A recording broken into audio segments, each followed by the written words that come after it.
Welcome to Toffee TV. It is the final word. Everton 1, Crystal Palace 1. Another disappointing result at Goodison Park. We say that again for the umpteenth time.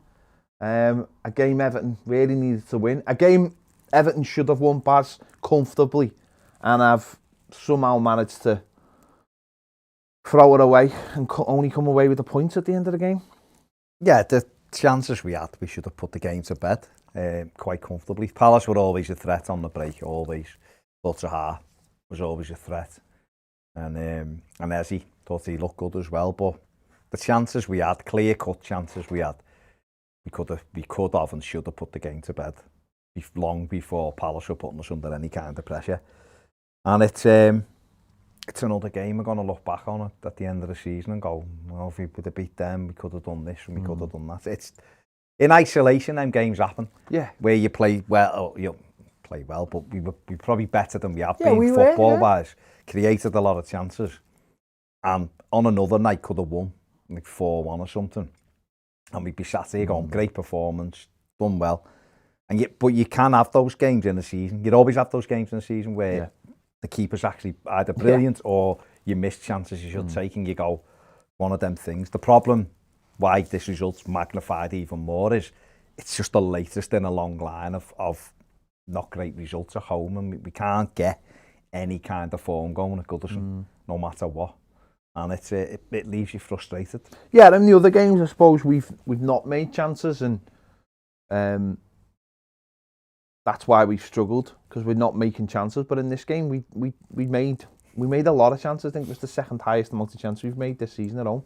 Made a lot of chances, and for them to not be taken, by the two strikers that, let's be honest, have been, Dominic Calvert-Lewin, his return goals wise is fantastic, no matter what anyone says, for the chances he gets. But unfortunately he's now hitting a pattern of a certain type of chance that he's not taking. Yeah. And that again is the most frustrating thing, that he's not taking those kind of chances. Don't get me wrong, it wasn't just him. Richarlison missed a few, but Richarlison's were more like the keeper made decent saves from him. But when it's a night like that, when the two players you rely on don't hit the back of the net, and if they did, it's a very comfortable win. And that's the most frustrating thing, is that they take a chance each and the game is won comfortably. No, you're right. It's you look back, I think Dom's got 3 goals in 15 games now, which is worrying. We'd had a great start. And you're right, it's a similar kind of chances that he's not taking. He's not composed enough. He's great between the sticks in the box. And in the air, we know he's fabulous in the air if you give him the right service. And unfortunately, last night, the header chances fell to the wrong player. Yeah. Even though Richarlison is good in the air, he's not Dom level. But the chance Dominic Calvert-Lewin had early on, the ball by Holgate was incredible. And it's that chance again. He can't finish those opportunities. All he had to do was the ball. It sat up. You only had to knock it over the top. He could have knocked it, or once he's taken the touch, just think it over. And I would have him in training half an hour after training every day, working on clipping it over the goalkeeper every single day, because he's terrible at it. Leeds, we've seen earlier on in the season, could have put the game to bed earlier on, one-on-one with the keeper. He's got this thing in his mind where he thinks he can pass it through a physical being. And you can't, mate. No, I know. And we saw that with him twice, one in the first half, one in the second half. The one in the first half, it annoyed me because I had him to score in the first half on my Toffee picks. So he let me down there. But if he just thinks that over Guati, it's 1-0 and we're up and running. And, and he's got his confidence. It would have been his 20th goal of the season for Everton, and everything's in a little bit of a, we all start playing better. The confidence is there. And it's just a it is pure composure, isn't it? It's like, it is the thing he misses massively in his game. Yeah. And for us, it's the most important thing, because more likely as a forward, you're going to have to dig out your own chances.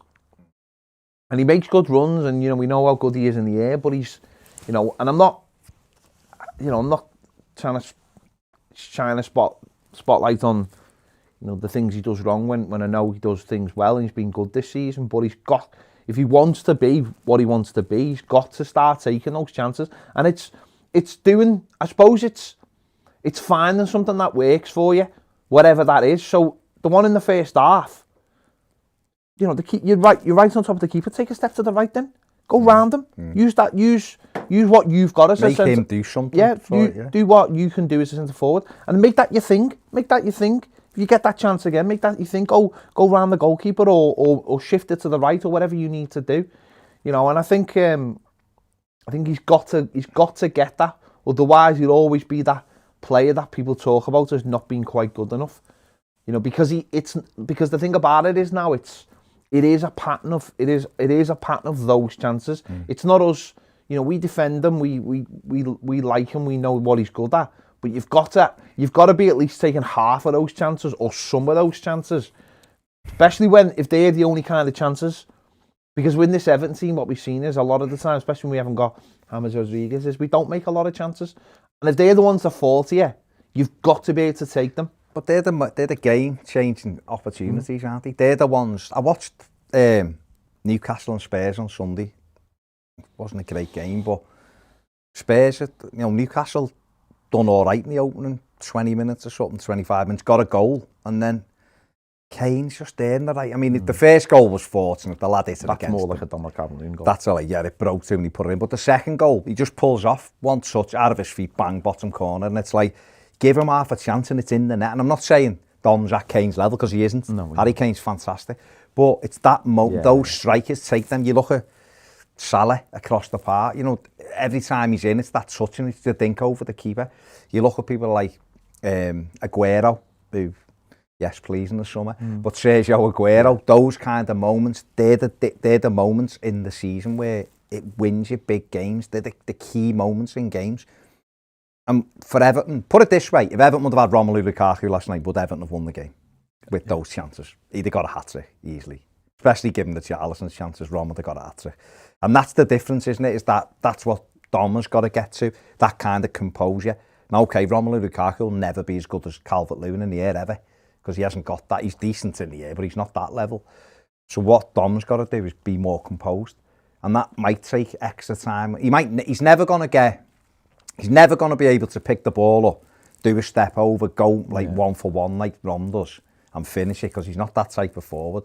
But he's got to become clinical, because you're right, he's never going to go to the next level. And we're relying, if he's our number 9, if he's our chief goal scorer, you're relying on him to be clinical. Because in tight games, if Everton ever get to a stage where, I mean, these games mean, last night at kick-off, if we won, because of the results over the weekend, we were right in the race for the top 4. Whether people believe it or not, whether they ultimately were good enough or not, we're not. Yeah. But you could still end up there. Yeah. But you got to win games, and so they were pivotal moments in games, and he's got to take them. And the higher you go, in some games you only get one opportunity. And you look at top strikers.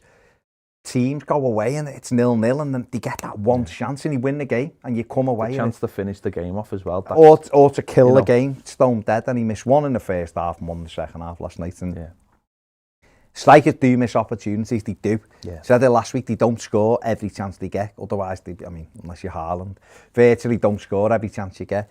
But you do have to become clinical. And when there's a pattern developing, where you're missing the same type of chance, then he's got to work harder on the training ground. Because Everton, it's a problem you have to look at. So you have to look and go, well, we create that kind of chance all the time. If he isn't calm enough in front of goal, we'll have to bring. And I think if you go back, they're the chances he was missing before, Ancelotti came in and he got on a good run of form. We weren't getting him in the areas to score the other kind of goals because he was always playing one up front on his own, and he's always, he scored a lot more goals because we tell him to stay in the middle of the, between the goal now, and he's getting the tap-ins. He's in the right place at the right time for the tap-ins. He's worked hard at finding the runs and being at the right place. So these are literally the same chances he was missing before that, and he's not improved on that.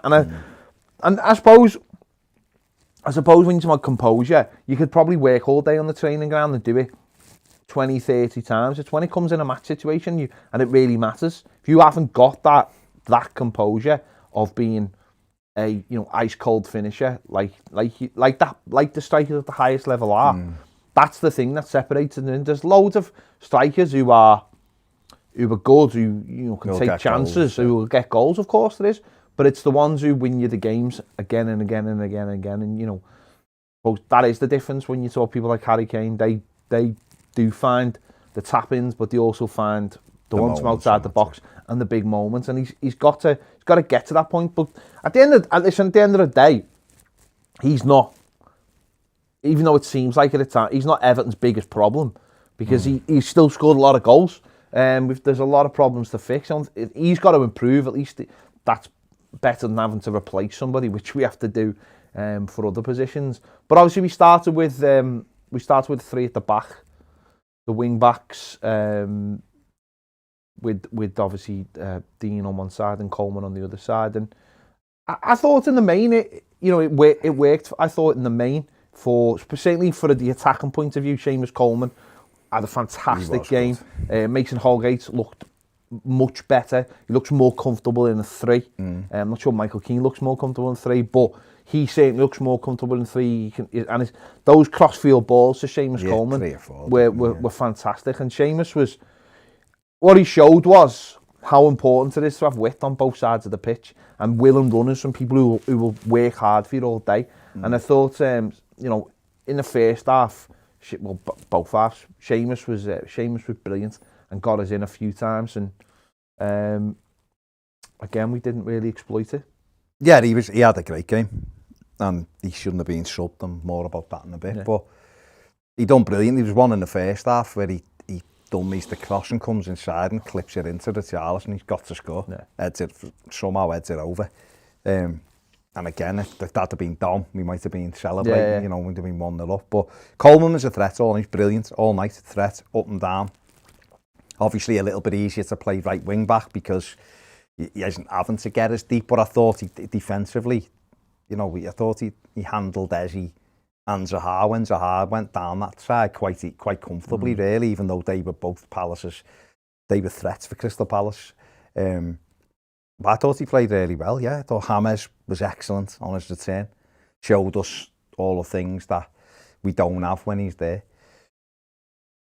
Other components in the team, not so good. And it's weird because it was a better performance than we've seen. Footballing-wise, it was much better.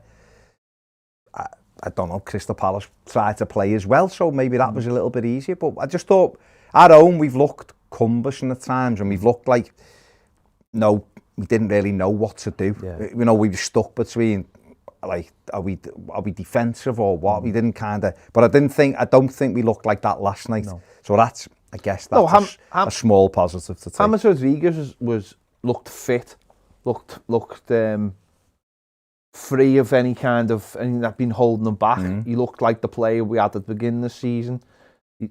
Cross-field passes from him, getting open in the space. His first touch, he looked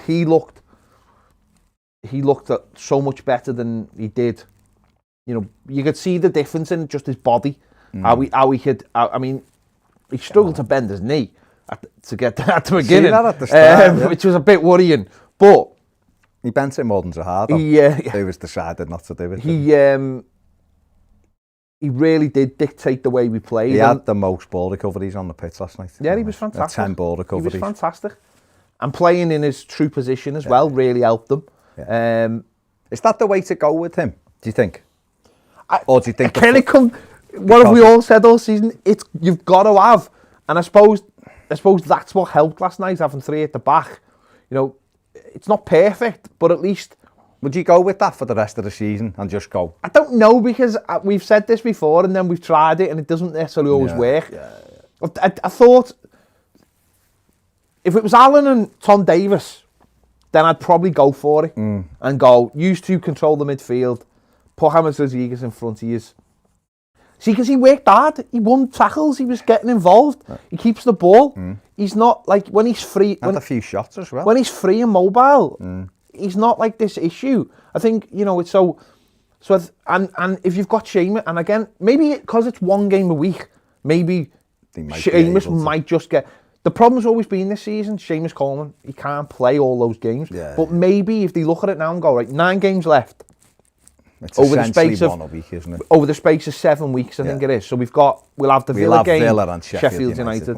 So maybe they say, right, because Seamus Coleman plays down the right, because let's be honest, there's nobody else. No, there's nobody else. And how much better did we look last night by having 2 players on? My back 3 would be, I'd take Michael Keane back out of it. Oh yeah, I'd have Godfrey. Mina was excellent last night. Excellent again, as he has been all season. Bar a couple of games in November, I think it was, where he was a bit ropey. I'd have Mina, Holgate and Godfrey either side of him, if that's what we're going to do. A defender, an athlete, and Holgate can play. He can play. So, and you could also push Holgate a little bit up and be a libero at times if you needed to have an extra man in midfield. But maybe that's what we do just for the rest of the season, because I think that can still be defensive, as it proved at Anfield. It can still work defensively, because we essentially, I know we played a version of 4-4-1-1 at Anfield, but it was also a version of a 5-4-1 at times, wasn't it? And so it could do both. I mean, for football wise, it could help. Seamus can play that role both ways when he's fit. Yeah. He can get back and defend, but he can also get forward. But last night he really looked on it, and it really just give us more options. We spoke how much we rely on that. Assist, didn't he? Yeah, he did, yeah. And a lot of composure. And, as you mentioned, the one for Richarlison in the first half, he stood up. But he was just busy, he just kept them back. Yeah. And it just shows you what the difference of having someone who's either a right back and get forward, or a winger who can keeps the opposition occupied. And that's what we've been missing so much. I mean, Richarlison, last night we just talked about Dom, but his finishing as well. The 2 moments that I had a cob on after 10 minutes last night of a game, I apologise to my dad if he's watching, because he had to sit through with me, and I had a cob on after. The thing what gave me the cob on was Andre Gomez nicking the ball with 50 yards of pitch to run into, and he picks the kid who is offside, gives him the ball. Instead of just running, squaring it, we're winning 1-0. It's just absolute stupidity. That's I can't be arsed running that. I've won it, I can't be arsed running, you have it. And Richarlison's offside. Said to me that he can't run. Never mind, can't be arsed running. I don't know though, because the one when he steals it over the other side, he gives it away and makes the ground up. So it was that's the thing with Andre Gomez. There's no consistency even in the stupid decisions he makes at times. But after that, Richarlison has that one where Gomez does steal it, gives him a great ball. It was the goal he scored against Palace 2 years ago. It's out of his feet, and if he passes it first time, we're winning. And he takes another touch, and then once he took the other touch, the chance is gone. But Dom's square, roll it square for a tap in, and we're winning. It's the keeper comes back to him, and then another ridiculous heavy touch, which the keeper then gathers again. And you kind of knew from that he got frustrated. He had the good chance over. Then he has the free kick moment. And I listened to Ancelotti, and he said he was on the list to take the free kick. So maybe, I think. Well, listen, I've seen that, and I've seen a few people arguing about it in the commentary. It was ridiculous. They were like, there was somehow like all the people ahead of him, all like Sigurdsson and that, who were all amazing. Oh, Sigurdsson, great. All on free kicks he scored. And listen, I can understand, him wanting to take it. And if the manager says he's on the list, then he's on the list, fine. That's fine if he's on the list. But if he's not on the list, then go away. But I would like to see maybe the captain come over and sort that out. But I just don't. I hate those situations. I seen it when I was at the game against Chelsea when he was cry-arsing for 10 minutes to Ancelotti because they wouldn't give him the penalty. That was never a penalty anyway. They wouldn't give him it, and it's like get out your own head and play football. Is he becoming a problem for us? No. The problems are everywhere else. He's a player who wants to be something that maybe he's just not. But I don't think that's a problem. I think that's just somebody on the pitch coming over and going to him no, or someone on the sideline going no. I think too many people are a little bit reluctant in football to do it anyway. To go no, go away, give the ball to him, and I don't think he's got that selfish. I think he wants to score goals, and I admire that. And I don't think it's like a selfish thing, like with Morales. Actually, I do think. I think it's more of I want to score because that's what gets me going. And I've got no problem with that, because I think that's the trait all strikers have got. But you've got to be firm with people, haven't you? You've got to be prepared. You've also got to be aware of how good you are. He's not what he thinks he is. No, he's a good player, but I don't know if you're aware of how good you are. Does that give you a seat in an internal ceiling then? But it's a free kick. I don't know. I mean, it didn't really bother me that much. No, it didn't bother me. I looked and thought, well, it's Sigurdsson having it, which means he lit the ball. So there's no point in him even being there. I'd laugh if he walked over to take one because he's horrific at them. So I'd be bombing, I'd be chasing him. But I thought it suited the left foot anyway. Rodriguez is there. Yeah. He scored free kicks and Luca Dean's there. But I do think that's where you need like someone to walk over his firm and to just go, no. But if he's on the list, he's on the list. I mean, I'm not making a big thing about it. It's not. He missed worse chances than that. It's not the worst free kick in the world, and he wants to take them. But we got in at 0-0, and obviously Gomez had gone off with an injury, hamstring injury. Sigurdsson come on. I thought he was pretty poor, Sigurdsson, all night when he came on. Played for an hour. I know he had the assist for the goal. He missed as far as I'm concerned, he missed the sitter on the edge of the box, and the keeper's on the floor. Well, he's the one who he misses the chance that the keeper saves. That's what I'm saying. That's a kind of a pre-assist because the keeper has to save it. But the one before that at 0-0, when he comes back to him, he's got the whole goal to aim at, and it's like a back pass, and he blocks it. Kale, I think it is. But I just thought he didn't get into the game at all, Sigurdsson, which is really frustrating, because you needed someone in there, particularly in the second half with Davis.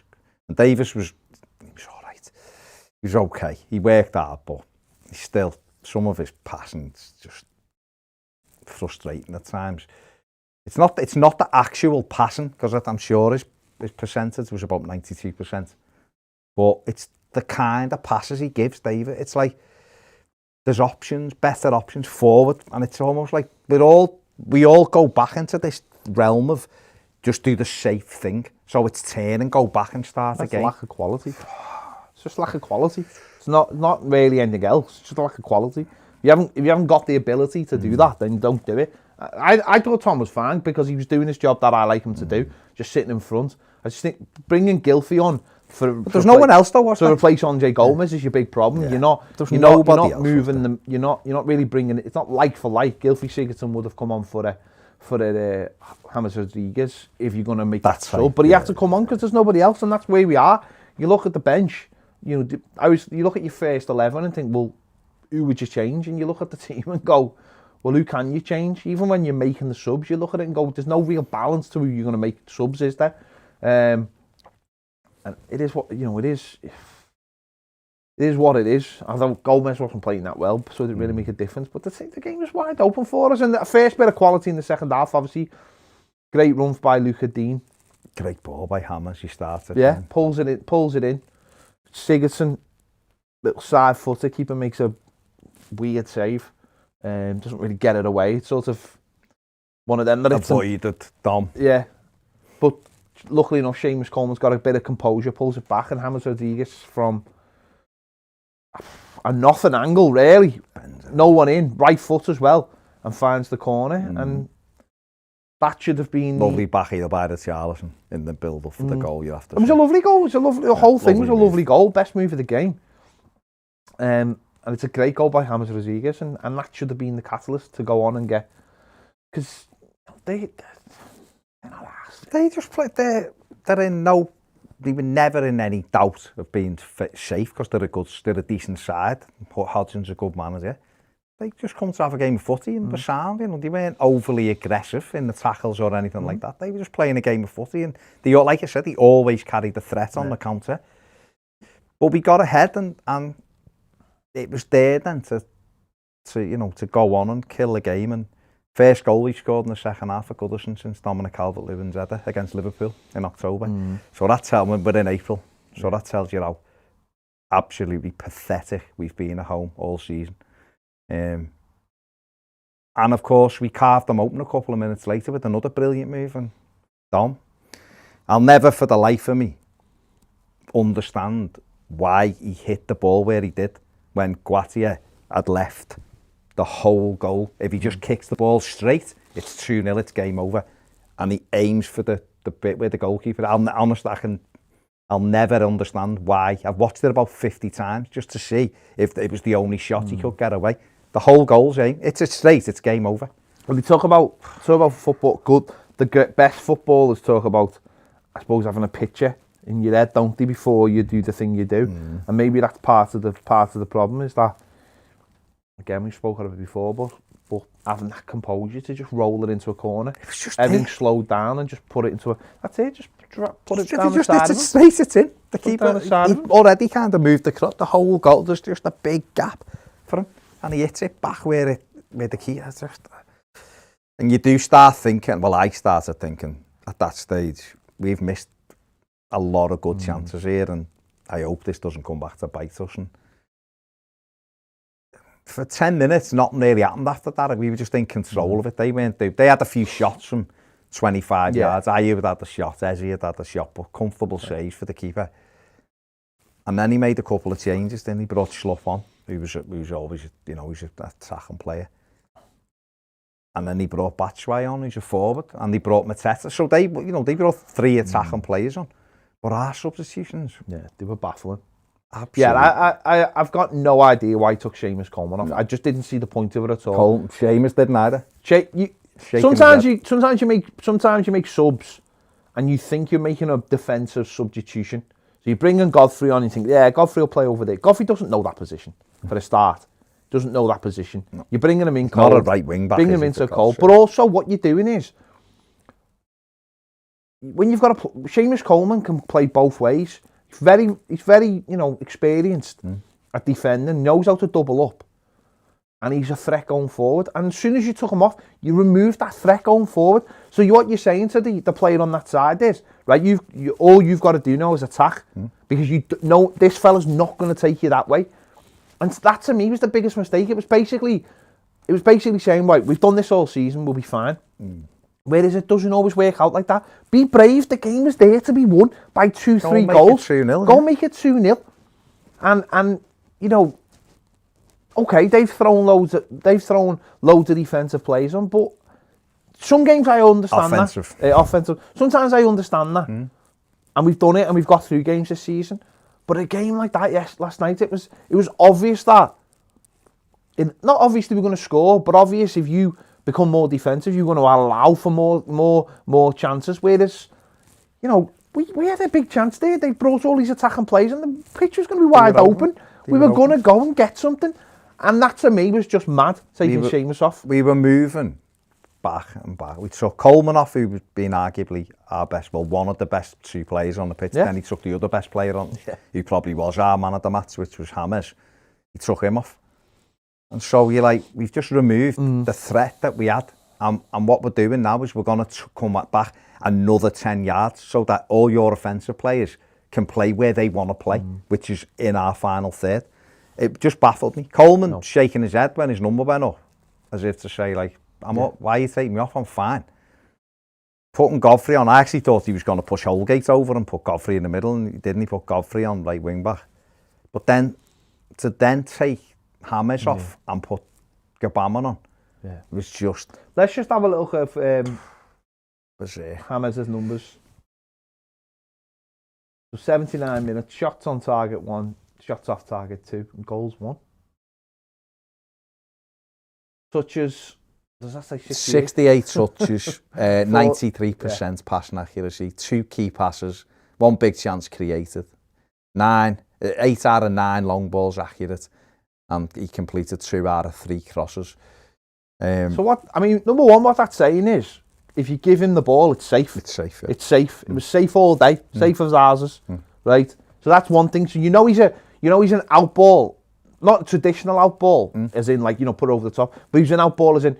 There was one in the I think it was at the first half. Well, he got the ball right on the byline. It was one of those again where somehow not only did he manage to keep it in, but he managed to get it to one of our players, and we started out. He dragged 2 in, and again it was just one of those moments where I was like, "We're 1-0 up. He's our best." I'd rather he took Dominic Calvert-Lewin off over Charlison and said, "Right, you play in a split." Yeah. Well, that was the natural one, because one of them should have been brought off anyway as an example for missing chances, missing them opportunities. You come and sit here. You got to start giving people like consequences for missing opportunities, but you've also got to make sure that the team who is chasing the goal has to worry about stuff, because it's all very well, and we sat here and go, oh, we're all right when we're defending, but it's a pattern now, so you can't just sit back in every game. Southampton, the only game we've won at home since December the 20th. And Southampton missed 2 opportunities late on to get a draw. Dzeko put one wide and the keepers had to make a save right at the end to give us a win, a nervy win. Other than that, we haven't beaten anyone at home. And it's from moments like that last night. No trust. There's clearly like no trust. Know what I'm saying? There's no trust, is there? The manager has no faith that he can win games by the looks of it, by being offensive. And I understand where that comes from, because we've shut up shop in games. But some games you've just got to go, you know what, today we've got the tools on the pitch, the likes of James Rodriguez, like Seamus Coleman. Let's go and get the second, rather than wait to concede. See, let's be honest, what he should have done was, if he's taken James off, he should have put Josh King on. And he should have gone, right, we'll basically play 5 at the back, but we'll leave him pushing on, because then their full-back has to worry about him, because he's an offensive player. And even if we have to, we'll just knock it into corners for the last 10 minutes and get them turned. Because when he put John... And it was great to see Gabamon come on the pitch. It was brilliant. I'd rather him been coming on a 3-0 up with 2 minutes left. Yeah. But you put him on, and I'm sure the medical staff were a bit like, this is a little bit early, he's only been training 2 weeks. But not just that, you're throwing him into a game that's in the balance when you need to win. Now, okay, he done all right. He put a couple of tackles in, he was goal side of plays and stuff, but we'd already took our attacking threat off. So we put a Godfrey on at right wing back who didn't know what he was doing. And I love Ben Godfrey, but he's not a right. If you play him right back and say just sit there. We've seen it for the goal. But Michael Keane. No, I know, but you've seen it. Yeah, the gap was there. Whereas Seamus Coleman, I mean, we'd already seen Van Arnold turn on to Coleman and go, what a tackle that was, when he got back and recovered. Because Coleman switched on. He's in the game. He's up to speed. He should have just put Josh King on. He should have put Josh King on and gone, right, now, this is the game where we actually continue to carry a threat for the last 10 minutes, so that they are thinking, well, hang on, they have to play lopsided almost because Hodgson's threw all forwards on. So if you throw all forwards on, but the home team's still attacking, the chances are you're going to get caught out. We've been a victim of it loads of times. We threw all offensive players on, and the other team just gone, bam, bam, bam, goal. And you're like, well, we had to go for it, didn't we? And we didn't. We were just going back and further back and further back till, for me, it was inevitable when Batshuayi scored. I'll be honest, I was stunned anyway, brought Gabamon on. I was absolutely stunned. 1-0 up. They've got all attacking players, and that's fine. So you think, looking at someone and going, yeah, I might need to put in a defensive midfielder. Not a defensive midfielder who hasn't kicked the ball in nearly 2 years. I'm sorry, I'm not. Listen, I'm not going to sit here and pretend I know anywhere near as much. But no. I know the physical state of a human being, and that's not the physical state of someone. That's, like you just said, that's someone you bring on when you're 3-0 up. And it's game over. It's game over. Because, no, absolutely zero disrespect to this lad, because I'm made up to see him, and I was made up to see him on the bench. I thought, that's your reward. That's not all I thought it was going to be. No.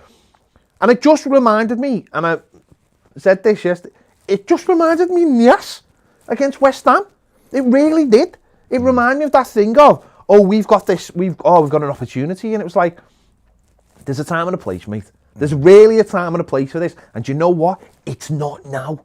Because effectively, I'm not saying you're putting your team down to 10 men, but you're putting it down to 10 and a half. Because you're expecting this lad to understand with 10 minutes to go, as the other team are going to push on and push on and push on. And they've just brought 3 attacking players in. And then you're looking at midfield going, right, well, Gylfi Sigurdsson, who's hardly done a tap, is going to probably move more into the James Rodriguez position, and you're now going to be one of those defensive players? No, it doesn't. You can't do that for me. I'd rather do what you've just said, is either put Josh King on and just say to your centre-backs, or say to Ben Godfrey, don't play as a wing-back, play as a right-back, or swap with Holgate. And every time we get the ball, just start launching it at Dom. Just get the win. Let get off the bits. And I honestly thought you could have even just dropped Richarlison into James' position and still kept the 2. So you've still got 3 occupying the midfield. You know what I mean? Rather than a flat 3, and say to King, right, when it's up, get ready to run in behind. Because then you would have made them still think these are still carrying a threat. We didn't. We just went back. And we went back. And I was just like, this is coming. And then, when he put it in, he knew it was coming. I mean, Richarlison missed another sitter when Luca Dean drops one into him with 10 minutes left. Little touch, go ahead, son, middle of the goal, make it 2-0. And he hits it into the floor, which is harder to do. You know, it was harder to miss that chance. And Guata saves it. It was absolutely gilt-edged chance again. That should have been game over. And then you can think about, oh yeah, you know, whatever. But I mean, the goal, it's their goal. I mean, they've been playing nice little pretty football all day. And you knew they were going to get opportunities. It was just depend, and it wasn't like we'd rode our luck, but you knew they'd get a couple of opportunities. And it's dead simple. It's just a ball through. Michael Keane doesn't step up because I don't think, because he, as I say, when he plays in a 3, I don't think he's ever comfortable. So he's always. Ben Godfrey's been caught up the field. Nice little gap for Batshuayi. Just come on and he hits it, and the goalie for some reason turns his back. I don't understand that either. I don't understand why. You know, you've got your near post, you positioned at your near post, and he does that. And he did. It's the same thing he did against Spurs at the Gladys seat in the cup. Done the same thing. He expects it to go down his side, and it goes down the other side. And it's like, right, if you stay big and you watch it, it's massive, right? If it comes down this side, you're going like that. If it goes down that side, if you can't get your hand on, you'll get your boot on it. So I thought that was poor, and then that was it really, wasn't it? Richarlison actually has, I think, does he have another chance after that as well? Their keeper makes a save, I think, pushes out for a corner, but it was just inevitable, and that took the sting out the game, and we were never going to come back into it then, because we just, you know, it killed the momentum because with only 5 minutes to go. I just don't understand why Michael Keane didn't just pick Batshuayi up though. He just let him run into that space. He only had one man to mark. For a defender, you know that you can't leave centre forwards at that stage. Batshuayi pulls off. Keane sees him and just carries on walking forward. So when the ball goes to him, he's got that cumbersome turn again. Oh God, he's in behind me. It's actually Godfrey who gets closest to him, running from miles away. Where Keane doesn't. Keane just and then it's that.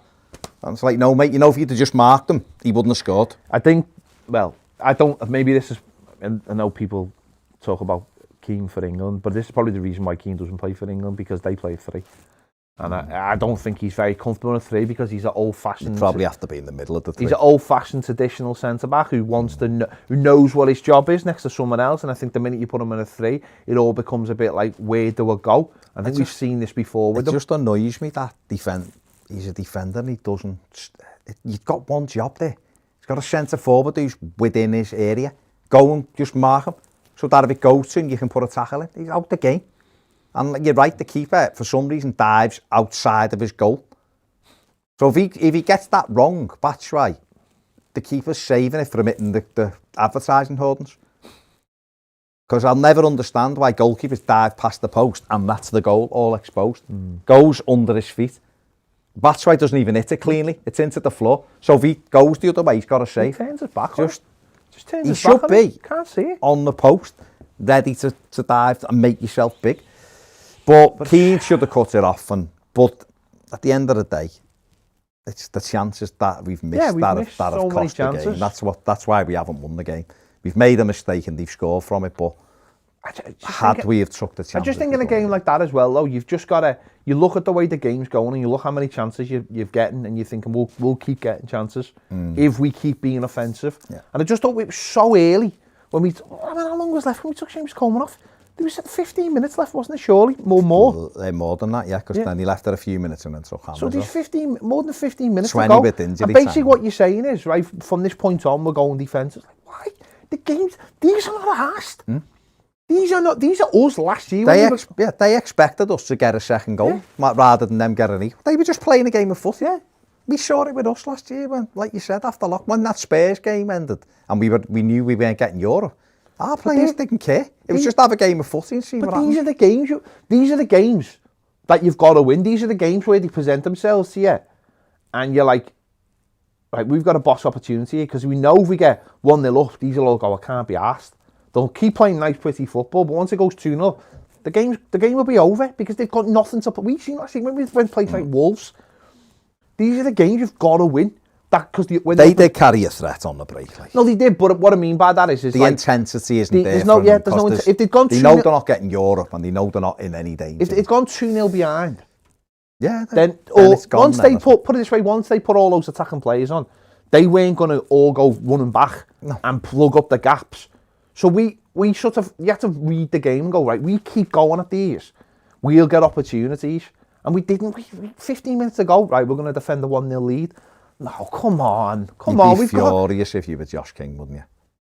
Manager doesn't like him. No, I know. I'm just saying you'd be furious. No, I know. Because you'd be thinking, well, this is simple as that. Here for me. The manager doesn't think he's good enough. Mustn't he, must he? No, because he's not can trust him at any time at all. But even if you're not going to bring Josh King on, don't take Seamus Coleman off. Why take him off? That was the biggest. Even the James one is all right if he thinks he's looking tired now and want to protect him. Fair enough. But Coleman, there was no need. We have not play again until next Monday. You can both have 3 days off, 2 days off, and then start work again, ready for Brighton. And or take James Rodriguez off and put Ben Godfrey in midfield. Rather than just leave Seamus where he is. He was doing all the damage, but also protecting that side. I don't know. We've just thrown away 2 points against a side who weren't asked, and they're the worst ones.